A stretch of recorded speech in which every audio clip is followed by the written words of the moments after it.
talvez um dos contratos mais longos que você já assinou. Em muitos casos, a sua maior reserva financeira para o futuro. Representa a sua segurança e a da sua família, e a possibilidade de realização de sonhos e uma aposentadoria tranquila. Tudo isso graças ao seu trabalho, ao seu esforço, à sua constância de contribuições e às contribuições da sua empregadora. Independente se você ainda está na fase de acumulação, ainda nativa, ou se já recebe benefício, a sua previdência complementar significa tudo isso que eu falei. É uma grande responsabilidade da entidade gestora dos planos de previdência e também da Previc, da Superintendência Nacional de Previdência Complementar, que é um órgão do governo federal vinculado ao Ministério da Previdência Social, responsável pelo licenciamento, orientação, supervisão e fiscalização das entidades de previdência complementar.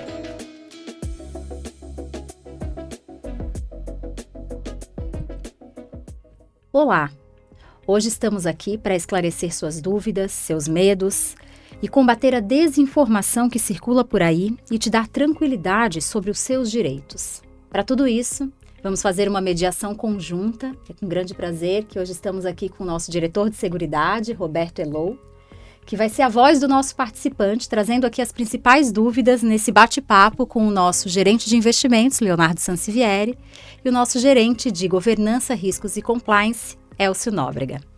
Então vai ser um bate-papo aqui bem tranquilo, né, Roberto? Trazendo aí as principais dúvidas, sim. Né, as dúvidas que têm chego lá na Elos, através do nosso atendimento. Enfim, em momentos de mudanças, muitas especulações acontecem. Então, para manter a tranquilidade e a confiança, é importante que o nosso participante entenda as regras, saiba os seus direitos, escute as fontes oficiais de informações. Então, eu acho que esse vai ser um momento importante, principalmente para a gente mostrar como é que funciona todo esse regramento da Previdência Complementar, o processo decisório, para trazer essa tranquilidade nesse momento. Bom, com certeza, Vivi. E uma boa tarde a todos vocês. E realmente é importante esse nosso bate-papo, né, que eu tenho recebido muitas ligações de participantes e o tempo todo, né, interagindo com eles. E esse canal aqui nosso é importante porque a gente tira algumas dúvidas, né, de participantes. E eu procurei aqui anotar algumas perguntas. Claro que tem muitas, né, que a gente pode abordar em outro momento, né. E a gente tem passado, como a Vivi falou, a gente está passando por várias transformações, né. Isso preocupa bastante o participante, mas a gente tem divulgado bastante nosso site e é isso. Né? Estamos participando agora de um projeto, está preocupando muito, né? Além de a gente estar divulgando, né, ao participante, mas sempre fica dúvidas, né? A gente está passando por um projeto de otimização das previdências, né? Do Grupo Eletrobras, né? O que será isso, né? Será uma junção das 5 entidades, né? E onde né, os planos de previdência da Eletrobras, né, e de suas subsidiárias, né, em uma única entidade gestora, né? Inclusive ela já foi criada, o estatuto já aprovado pela Previc, né? Em outro momento será mais divulgado, mais à frente, né? E eu procurei fazer aqui algumas perguntas. Eu vou começar a fazer uma pergunta aqui pelo Elcio, né? São dúvidas de muitos participantes, inclusive até a nossa aqui, né? A gente pode debater. Eu começo por aqui, então, Elcio. Como esse movimento, né? Essa transformação, essa união, né? Como esse movimento ele interfere na regra dos planos e nos direitos dos participantes ativos e aposentados? Essa é uma dúvida muito grande deles, né? A preocupação deles, né? Então, boa tarde a todos, né? Então, já foi direto ao ponto. Então, se a maior preocupação é o que acontece com os participantes, eu acho que primeiro é ressaltar isso que você já trouxe, né? Então, o primeiro ponto, o que está sendo discutido nesse momento? É a estruturação de uma nova entidade, a Eletrobras Prev, aprovada pela Previc. E as discussões hoje, elas são muito em cima dos melhores processos, sistemas e estruturas que vão suportar essa nova entidade. E qual que é o papel, qual que vai ser o objetivo dessa nova entidade? É recepcionar todos os planos de benefício relacionados à Eletrobras ou às suas subsidiárias. Então, acho que esse é o primeiro ponto, né? Então, não está se falando sobre migração, sobre transferência. É uma incorporação, então, todos os planos, da forma que estão.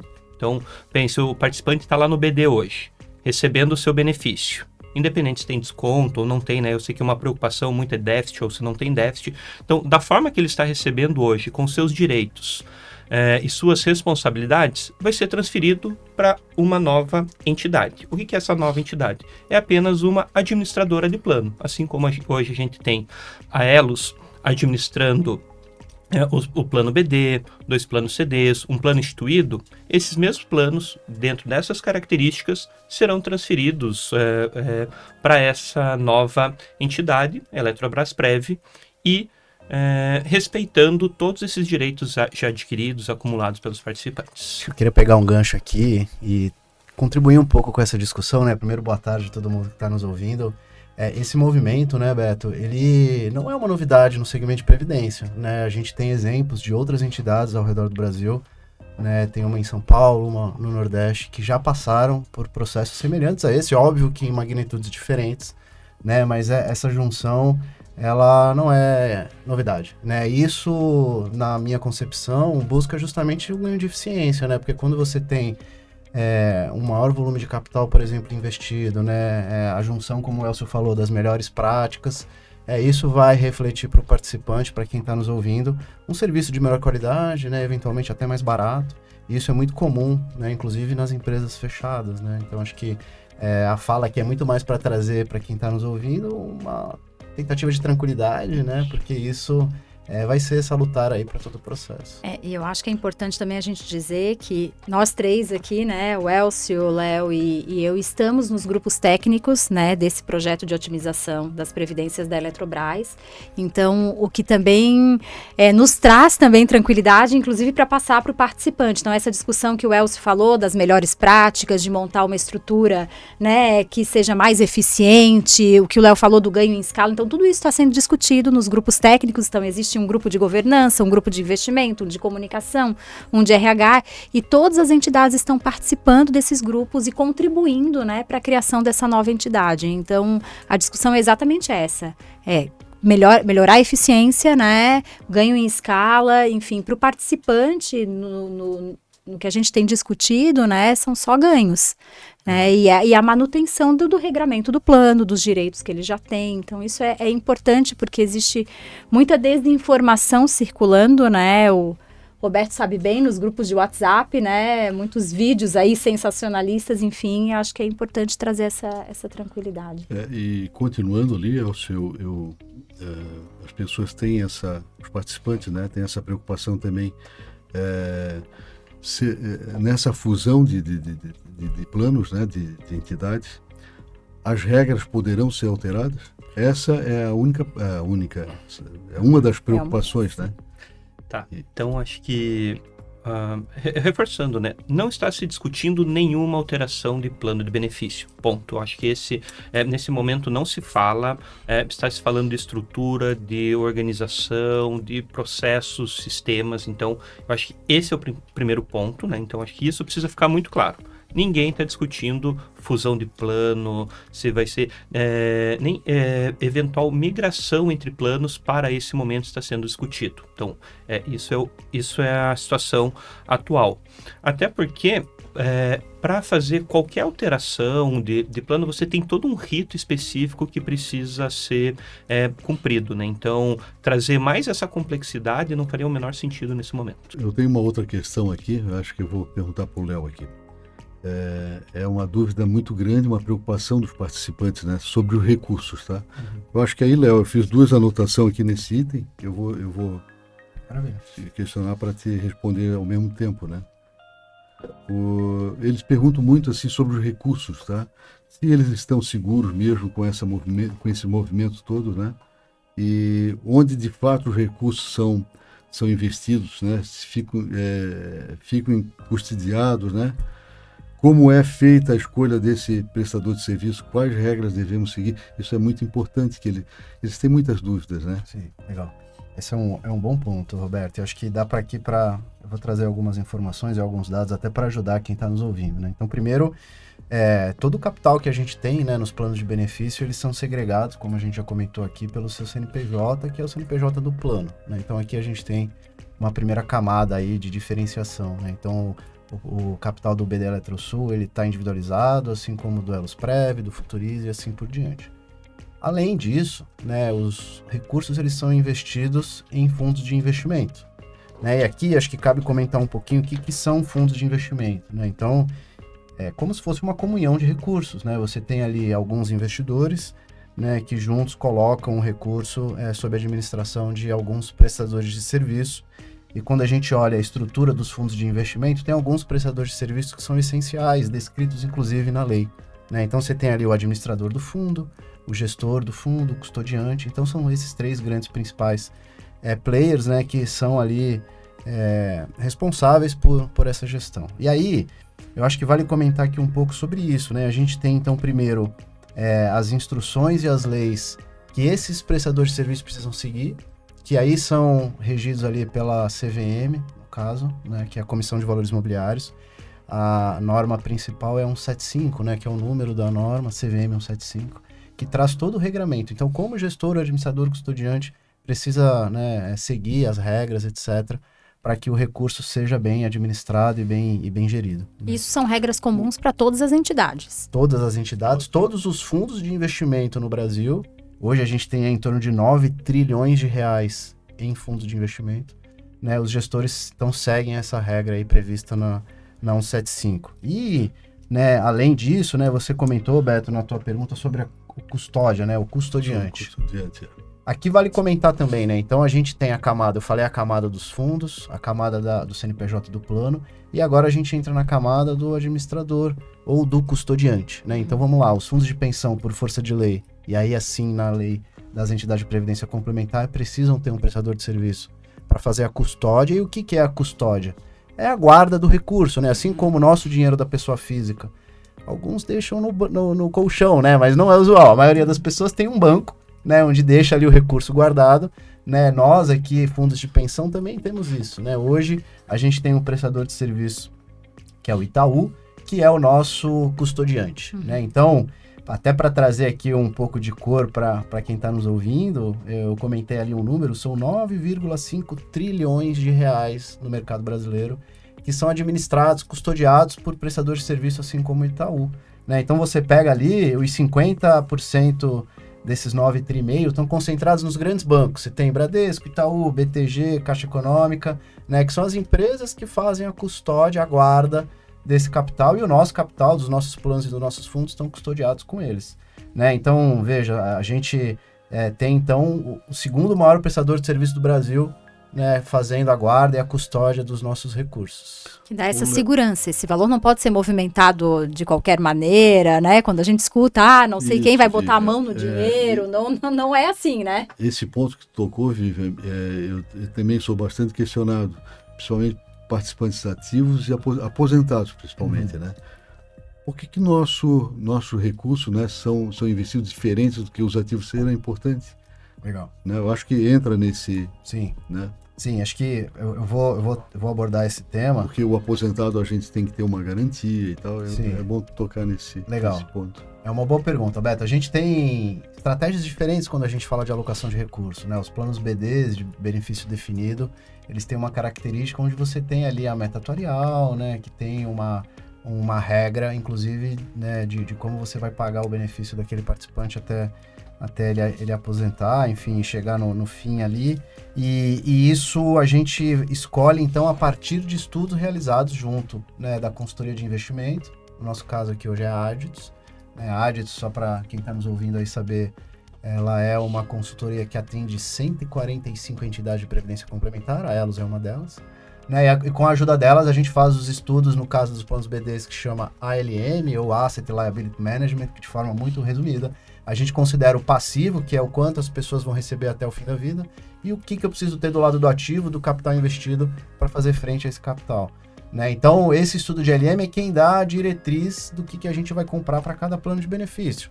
Quando a gente olha os planos CDs, Beto, Aí o estudo é outro. Hoje tem vários estudos, né? Aqui na Elos, atualmente, a gente tem usado o estudo de fronteira eficiente, que é um estudo que caracteriza ali a melhor relação risco-retorno para a gente poder escolher. Então, beleza, feito esses estudos, que são aprovados no comitê de investimento, na diretoria executiva e no conselho, a gente vai atrás, né, dos fundos, dos gestores, dos prestadores de serviço que mais se adequam aí, né, para fazer frente. E para quem está nos ouvindo, a política de investimento, que está disponível no nosso site, tem todo esse regramento, né? Então, quanto que eu vou ter de cada fundo, de cada plano, de cada perfil, né? Ali a política de investimento descreve todo ano o que a gente vai perseguir de alocação. Leis e resoluções, né? Exato. Não são documentos tão fáceis, né? Mas, assim, é importante a gente mencionar que toda essa documentação está disponível no nosso site, né? Então, de forma bem transparente, está à disposição e qualquer dúvida, o nosso time também está à disposição para esclarecimentos, né?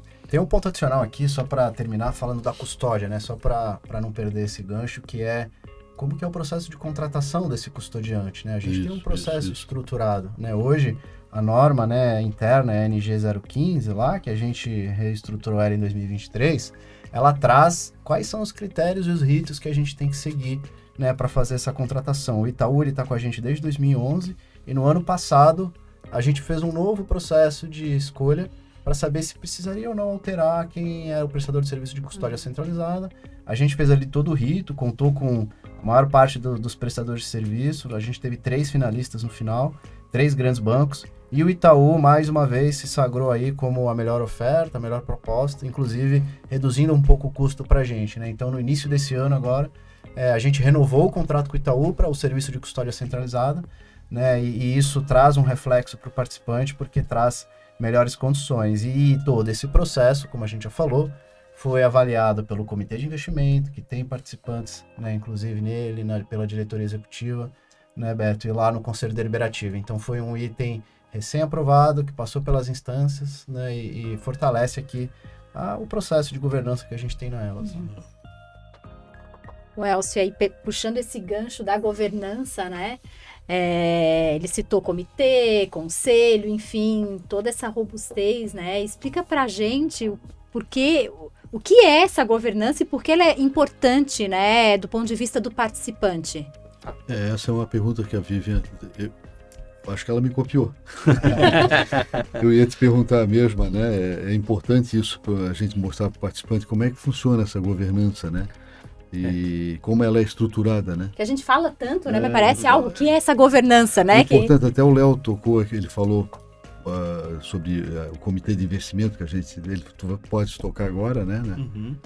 Tá, eu acho que antes de mais nada, às vezes o pessoal fala, porque a governança das entidades, como se fosse apenas o Conselho Deliberativo e o Conselho Fiscal, né? Então, acho que antes eles são apenas uma parte, são partes decisórias. Então, o Conselho Deliberativo que toma decisões e o Conselho Fiscal, que como o próprio nome já diz, já fiscaliza. Mas eu acho que é importante entender todo o conceito de governança, por que ele existe e como ele se aplica nas entidades. Então, de maneira geral, a governança corporativa, como um todo, ele vem para tentar alinhar que os interesses, nesse caso, dos participantes e dos patrocinadores, então o dinheiro, a aposentadoria, aquela visão lá de 30, 40, 50 anos entre a pessoa entrar no plano de benefício e se aposentar, é um interesse. O Roberto, ele estava aqui, vamos dar o exemplo, né? Que é quem toca o dia a dia da fundação. Então, eu tenho os participantes e patrocinadores como donos, e o Roberto aqui como diretor, nesse caso, e ele vai ficar aqui por 4 anos, que foi o seu mandato. Então, como que a gente vai fazer e garantir que esse interesse do participante, que vai de 30, 40, 50 anos, seja alinhado com o mandato dos diretores desses 4 anos, porque muitas vezes eles podem ter até interesses conflitantes nesse meio do caminho. Então, a governança corporativa como um todo é para tentar garantir que esses interesses de quem realmente é dono do dinheiro sejam respeitados. Então, essas vontades, essas necessidades. Então, partindo daí, então como que acontece? Eu tenho como que é composto a governança corporativa das entidades. O mínimo. Então, a legislação estabelece um mínimo, que é o quê? Todas as entidades precisam ter um conselho deliberativo, que é o órgão máximo de decisões, é soberano nas decisões da entidade. Eu tenho um conselho fiscal, que ele, de maneira geral, ele fiscaliza as ações tomadas tanto pelo Conselho Deliberativo, mas também pela diretoria executiva.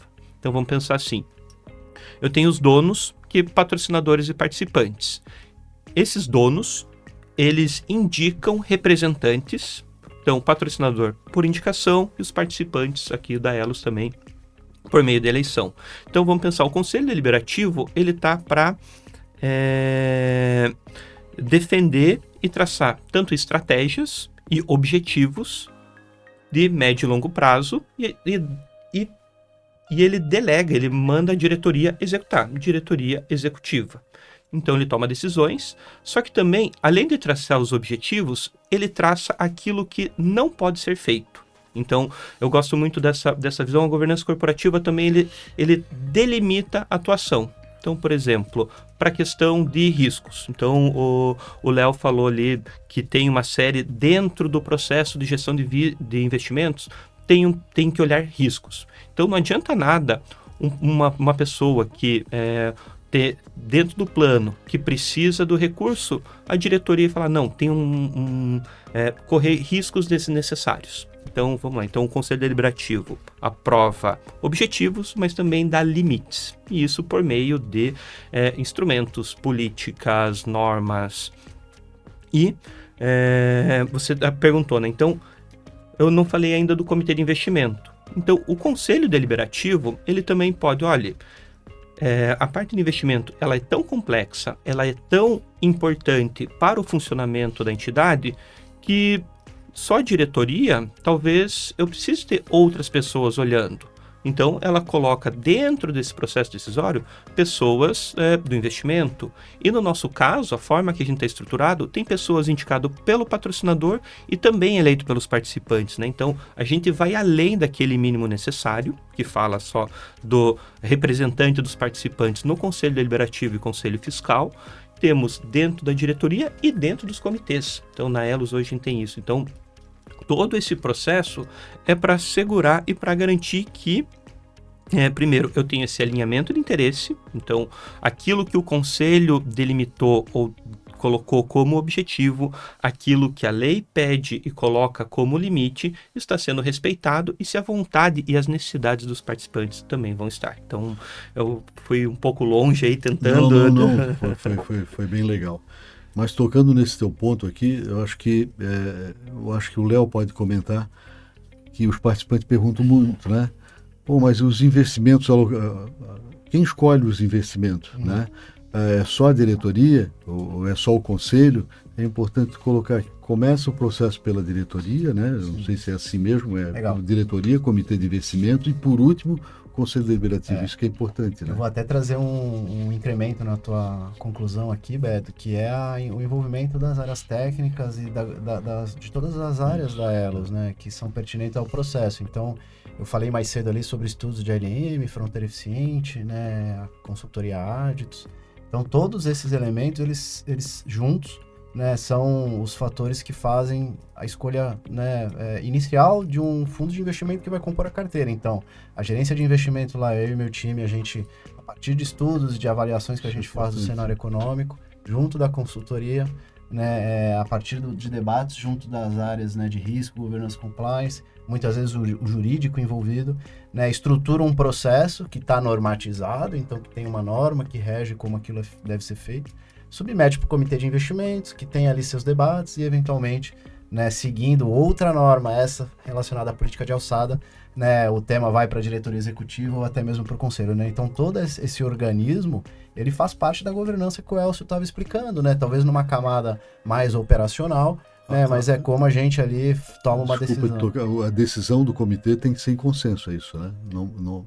Em geral, assim, hoje quando a gente olha o regimento, se eu não estou enganado, tem ali uma questão de consenso, né? E desde que eu entrei aqui há 3 anos, acho que nunca vi nenhuma decisão ali que a área técnica não recomendou e que não seguiu em diante. Isso é um ponto importante a gente, né, passar isso ao participante, né? Que é uma preocupação grande deles, né? de como é investido, né, o nosso recurso. Né? Eu acho que é legal também, então, puxar o gancho, né? Se a gente está falando da preocupação do participante dentro dessa nova estrutura, Eletrobrasprev, como que é o processo decisório hoje, como que vai ser, eu acho que só resgatando uma questão que a Vivian trouxe, né? Então, estão tendo grupos de trabalho que estão se debruçando e discutindo isso. Então, como que vai ser o processo de investimento? Como que vai ser todo esse processo de governança? Então, acho que isso é muito importante porque as áreas técnicas estão construindo com base não só naquilo que é o mínimo que a legislação pede, mas também nas melhores práticas. Então, a Elos tem boas práticas, as outras entidades, cada uma tem pontos positivos. E imagine você ter a possibilidade de pegar 5, 6 entidades, as melhores práticas que ela tem e incorporar isso em uma grande entidade, né? Então, porque quando se olha a estrutura, a possibilidade que está se falando de uma entidade de aproximadamente 40 bilhões, então ele tem que ter uma estrutura extremamente robusta. E isso também está sendo discutido. E quando você fala de uma entidade de 40 bilhões, e daí eu não sei nem quantos participantes, eu acho, não sei se a Vivian tem o somatório de participantes, quantos que trariam, que acaba sendo um número bem relevante, ele acontece mais um efeito. Então, a gente falou da Previc, órgão fiscalizador e regulador. Então, quando você tem, desde 2023, numa nova legislação que teve, então, para quem tiver curiosidade, a resolução Previc 23, sempre se falou que as entidades devem ter processos, controles adequados ao porte e complexidade. E desde 2023, a Previc definiu o que é porte e complexidade e requisitos adicionais. Então, hoje, a Elos está enquadrada como uma entidade S2. Então, S2 o que é esse enquadramento por segmento? Então, são divididos em 4 segmentos. S1, aquelas entidades com a maior quantidade de número de participantes, maior quantidade de planos e maior quantidade de patrimônio. E S4, menos plano, menos participantes, menos patrimônio. Então, se pegar o somatório de todos esses planos que em tese a nova entidade vai administrar, a Elos não, mas o patamar vai ser de uma entidade S1. E o que isso quer dizer? Então, o processo de acesso tanto dos diretores, ele é mais rigoroso. Ele passa, inclusive, por uma entrevista pela Previc para garantir que eles sim vão ser, são capazes. Existe a obrigatoriedade de outros elementos de governança, como um comitê de auditoria para ter essa visão macro de tudo que está acontecendo, né? Então, não existe só a questão de como hoje é feito, mas o que vai se tornar, né? Então, acho que isso também é muito importante, trazer que existe a Previc por trás, existe esse órgão fiscalizador que vai ter até um olhar muito mais próximo para olhar toda essa operação, o que vai ser o futuro, inclusive. Até para pegar um gancho aqui na fala do Elcio, eu acho que tem 2 comentários que eu queria fazer, né? Primeiro, você estava falando, né, Beto, da escolha dos investimentos, né? A gente comentou um pouco da estrutura e o Elcio falou ali da governança. A gente recentemente conquistou novamente o selo de governança e investimento, né? Então, esse selo ele é fornecido pela ABRAP, que é a Associação, né, Brasileira das Entidades de Previdência Complementar. Então, esse selo ele garante, né, para quem está nos ouvindo, de que todo o processo ele é conduzido dentro das melhores práticas de mercado, né? Então, a gente tem outros selos aí, né, que a Elos já conquistou, e isso é importante, porque traz ali uma garantia de que a gente está seguindo o que precisa seguir e, na verdade, além disso, né? E, por último, eu queria também comentar que, para quem está nos ouvindo, caso queira, né, conhecer um pouco mais dos fundos de investimento, se você for lá no nosso site, né, no menu Rentabilidade e Investimento, rola a página lá para baixo, você vai ter um campo chamado Fundo de Investimento. Se você clicar ali no maisinho em renda fixa, multimercado, estruturado, você vai ter todo o CNPJ e o nome, né, dos fundos que os nossos planos compram. E com isso, basta ali pegar o CNPJ, jogar no Google um buscador preferido, você vai ter as informações de fato dos fundos que a gente tem, né? Essa é uma informação que nem toda entidade publica e a gente, de forma muito transparente, como a gente sempre foi, né, a gente disponibiliza para que todo mundo tenha acesso total do que a gente compra nos investimentos, né? Eu acho que falando, a gente não pode perder o gancho, que ele falou do selo de autorregulação em governança de investimentos, e a gente acabou de receber o selo de autorregulação em governança corporativa, né? Que foi um processo árduo aí, né, Elcio? E que atesta também que na parte de governança corporativa a gente segue as melhores práticas. Foi um processo aí, eu digo árduo, porque a ABRAP, né, estava aí com lupa, né? Então, eu acho que isso também torna o feito maior ainda, né? Eu acho que, falando em selo, eu acho que a Fundação Elos, eu acho que é a única que tem um determinado selo, né? Ou eu estou enganado? São as ISOs, talvez As que ISOs, esteja né? falando, né? A ISO 27001 e 27701. A única fundação que tem a ISO, segurança, né? e privacidade de dados, né? É bem pontuado também. Bom, eu acho que, claro, como o Roberto falou, esse assunto não se esgota aqui.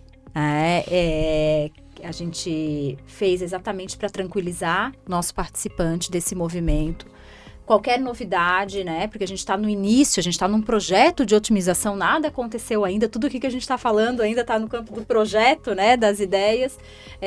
Mas assim que qualquer novidade ocorra, todas as informações a gente vai comunicando ao nosso participante. É importante que busque as informações nos canais oficiais de comunicação da Elos, né? Tem muita desinformação circulando, isso gera uma ansiedade, né, nas pessoas, uma insegurança que não é legal. Então é importante saber dos seus direitos, das regras, né, que existe sim um órgão do governo federal que fiscaliza, que está acompanhando, isso dá um respaldo, dá uma segurança, né? Então, acho que nesse processo aí que a gente vai ver aí nos próximos meses, é importante que se busque as informações oficiais, né? Os canais oficiais. Inclusive, convido todos que estão assistindo, vendo o nosso podcast, que compartilhem o link, né? Vamos distribuir informação e combater a desinformação, né? Eu sei que o Roberto aqui é um agente importante aí na distribuição dessa informação. Eles aproveitam, né, esse canal, né, né, tirem as suas dúvidas através, né, aproveitarem esses...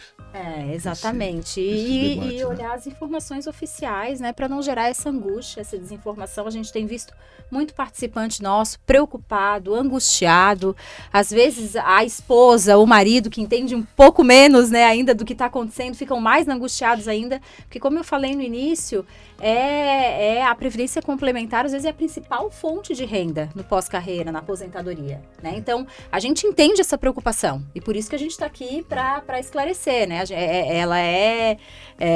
Ela tem um porquê, né? É a fonte de renda da família, mas a gente quer deixar todo mundo tranquilo que nesse processo, tudo isso que a gente explicou, né, caminhando para uma nova entidade, todos esses processos vão ser ainda mais aprimorados, né? Toda essa regulação vai acontecer, vai ter uma lupa da Previc sobre tudo isso que está acontecendo, sobre a nova entidade, e os direitos estão assegurados, né? As regras dos planos continuam as mesmas. É isso, agradeço muito o esclarecimento de vocês, a parceria do Roberto aqui nessa mediação. Foi ótima, hein, Roberto? Espero que me convide. Com certeza, eu acho que depois, com certeza, vai participar de outras mediações.